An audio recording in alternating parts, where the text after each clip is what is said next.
이번 현장은 구조 변경으로 공간의 활용도를 높여준 곳이에요. 이 집의 구조 변경 3가지 지금 바로 소개할게요. 우선 현관부터 소개할게요. 화려한 바닥과 다소 답답하게 느껴지던 신발장 도어, 그리고 화려한 샹들리에 조명의 현관이 어떻게 바뀌었을까요? 현관에서 가장 눈에 띄는 부분은 자녀를 위한 벤치 공간이에요. 신발을 신고 벗을 때 편안하게 앉아서 사용할 수 있도록 벤치를 마련했습니다. 벤치 주변으로는 대형 전신 거울이 있어서 아침에 나가면서 옷 매무새를 확인할 수 있고, 양쪽 선반을 활용해서 잊지 말아야 하는 주요 물건들이나 데코 용품들을 올려놓고 사용할 수가 있어요. 벤치 자재는 트레버틴을 활용해서 포인트를 주었고, 벽면은 오염을 강하도록 박판 타일을 사용했습니다. 신발장 도어와 바닥은 깔끔하게 미색으로 마감해 주었습니다. 현관을 따라 좌측으로 들어오면 복도를 통해 공용 공간으로 향하게 됩니다. 다소 무거워 보이는 색상과 디자인의 가구장 도어들과 주방 옆 벽면의 변화가 필요해 보였는데요. 다행히 주방 옆 벽면은 철거 가능한 벽면이라 이 벽을 제거하고 개방감 있게 만들어줄 수 있었는데요. 주방과 거실이 연결되어 있으면서도 분리가 된 것이 확실하게 느껴지도록 색으로 변화를 주었습니다. 주방 키 큰 장은 수입 건식 무늬목으로 존재감을 확실하게 해주었고, 나머지 벽면은 벽지로 힘을 빼주었어요. 또한 단단한 포인트가 되도록 세라믹도 트레버틴으로 선택을 해주었고요. 고객분이 선택하신 주방 구조상 아일랜드가 크게 들어올 수 없는 사이즈라 이 공간에서 아일랜드의 최대치인 2800mm 정도를 설치해서 싱크볼과 인덕션을 모두 배치했고요. 조리 공간을 800mm 정도 나오게 해주어서 간단한 요리를 할 수 있게 해주었습니다. 주방에는 다양한 디테일이 숨어 있는데요. 하이엔드 수납이 곳곳에 숨어져 있습니다. 첫 번째 수납은 냉장고 옆 팬트리입니다. 내부 공간과 도어에 하드웨어를 부착해서 수납 공간을 만든 것으로 양념장같이 높이가 높은 제품들을 보관해두기 용이합니다. 두 번째 수납은 오븐과 홈바 사이의 수납장입니다. 도어를 열어보면 하부에 블룸 수납장을 설치해서 뒤쪽에 있는 제품들도 손쉽게 찾을 수 있도록 했습니다. 세 번째 수납은 홈바 하부 수납장입니다. 홈바 도어와 동일한 수입 건식 무늬목 자재를 활용해서 수납장 도어 마감재로 마감을 해주었습니다. 키 큰 장 도어는 모두 홈바퀴 손잡이를 적용해서 푸시풀의 단점을 보완해 주었고요. 주방에는 숨어있는 공간이 또 하나 있는데요. 오븐 옆 키 큰 장 도어를 밀어보면 메인 주방과는 다른 밝은 컬러의 주방이 또 하나 나옵니다. 이 주방은 주부들의 로망 중의 하나인 보조주방인데요.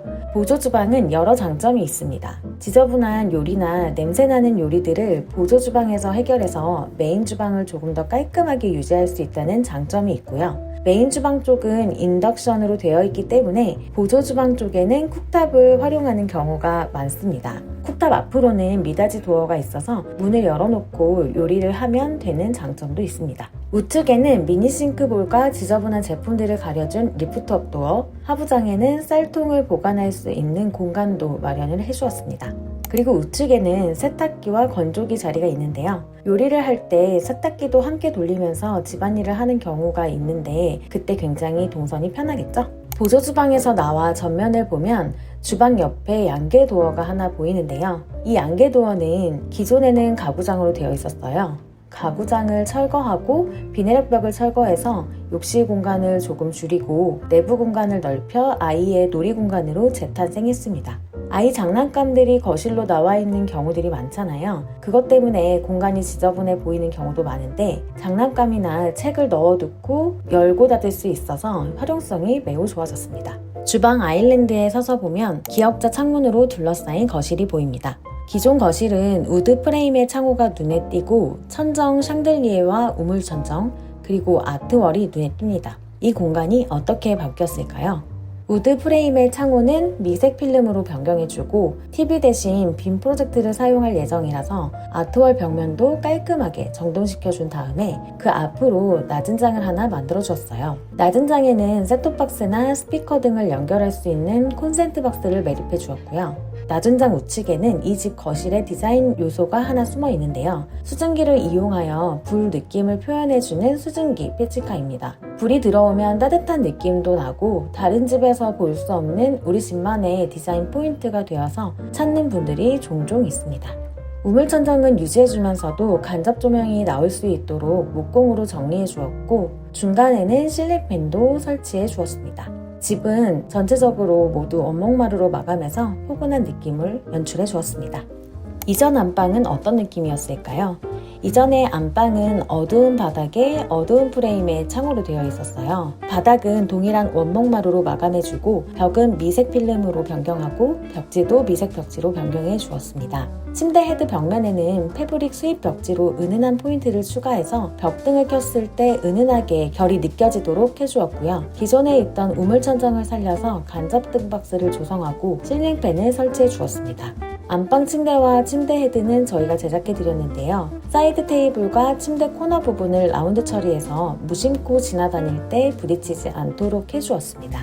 파우더룸과 욕실이 구분되어 있었던 기존 욕실, 다소 무거운 마감재로 되어 있어서 어두운 느낌이었는데요.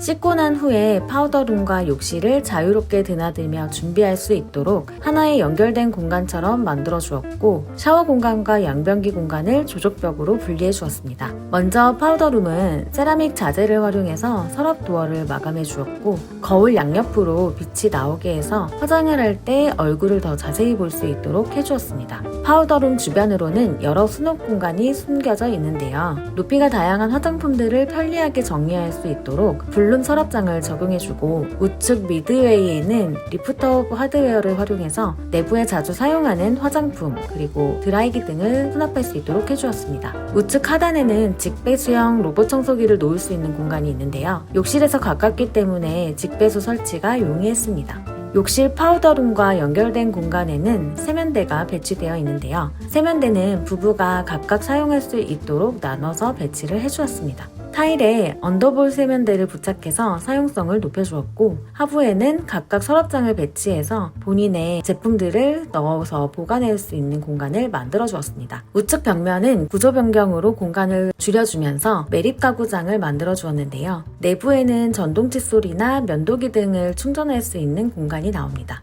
양변기 공간에는 수납장을 매립해서 휴지와 청소도구 등을 숨겨두었고 양변기는 비대 일치형 양변기를 설치했습니다. 샤워 공간에는 샤워 공간 앞에 살짝 턱을 만들어 두어서 잠깐 발을 올려두고 씻을 때 용이하고요. 일반 타일과 포인트 타일을 적절하게 섞어서 공간이 지루하지 않게 해주었습니다.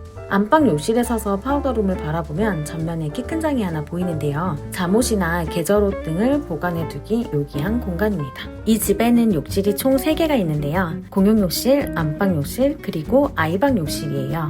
공용욕실은 거의 손님용으로만 사용할 예정이라서 샤워 공간은 과감하게 없애주었고 세면대는 문 정면에 배치해서 세라믹 위에 탑볼을 얹은 타입으로 선택해서 다른 욕실과는 차별화를 주었습니다. 기존 아이방 욕실도 이전의 욕실과는 크게 다르지 않았어요. 아직은 어린아이가 아기자기하게 사용할 수 있는 욕실로 만들어주기 위해서 전체 핑크 모자이크 타일로 변화를 주었습니다. 세면대와 거울, 수납장, 액세서리들도 핑크 모자이크 타일과 잘 어울리는 제품으로 선택해서 공용욕실과 안방욕실과는 다른 분위기로 완성해 주었습니다. 각 공간의 역할이 뚜렷한 이번 공간은 어떠셨나요? 공간이 마음에 드셨다면 좋아요와 구독 부탁드립니다. 그럼 다음 주에 다시 만나요.